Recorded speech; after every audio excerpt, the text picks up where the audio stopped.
In this video, I'll show you what a Bernoulli distribution is. I'll also go over an example and show you how to find the PDF, probabilities, expected value, and variance. A Bernoulli distribution is a discrete probability distribution for a Bernoulli trial. It's an experiment where you can have one of two possible outcomes, for example, a yes and a no, or heads and tails. Bernoulli trials are usually phrased in terms of success and failure. Success doesn't mean success in the usual way, it just refers to an outcome you want to keep track of. For example, the probability of getting a heads, you might call that a success, while flipping a fair coin is 0.5. The probability of a failure is 1 minus p. In other words, you take your total probability of 1 or 100% minus the probability of success, which was 0.5. That gives us 0.5 for either success or failure on this coin toss. This graph shows a Bernoulli distribution for p equals 0.4. It could represent an unfair coin, perhaps where you have a 0.4 chance of getting a heads. That means the probability of a failure, or not getting heads, in other words a tails, would be 1 minus 0.4, that equals 0.6. The Bernoulli distribution is a special case of the binomial distribution for n equals 1. In other words, it's a binomial distribution with a single trial, for example, a single coin toss. For the PDF, we're going to let x equals 1 for a success and x equals 0 for a failure. For these conditions, we have a Bernoulli distribution where the random variable big X takes on the value little x. That's equal to p to the x, 1 minus p to the 1 minus x. The expected value is just p. For example, if p equals 0.4, your expected value is 0.4. The variance is p, 1 minus p. For example, if p equals 0.4, the variance is 0.4, 1 minus 0.4 equals 0.24. Let's take a look at an example. About 1 out of 42 births is a twin. We choose one set of new parents.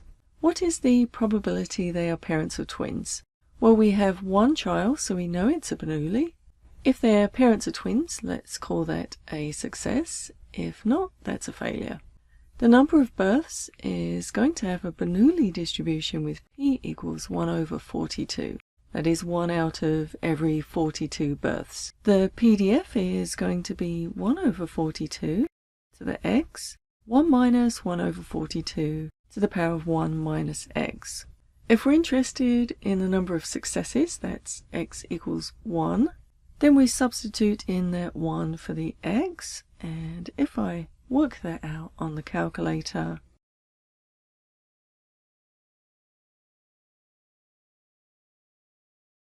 I get 0.0238, which is equivalent to 1 over 42. If I want to know the number of failures, that is x equals 0, if I substitute in 0 to that same equation, I'm going to get 41 over 42, which as a decimal is about 0.976. My expected value is going to be just p, that's 1 over 42, and my variance would be p, 1 minus p, so that's 1 over 42, 1 minus 1 over 42. That gives me about 0.023. An important part of every Bernoulli trial is that every action must be independent. That means the probabilities must stay the same throughout the trials.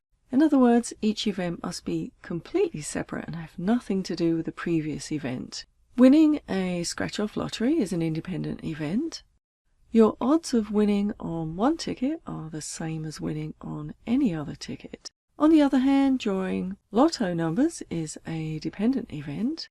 Those numbers come out of a ball. The numbers aren't replaced, so the probability of successive numbers being picked depends on how many balls are left. When there's 100 balls, the probability is 1 out of 100 that any number will be picked. But when there are only 10 balls left, the probability shoots up to 1 out of 10.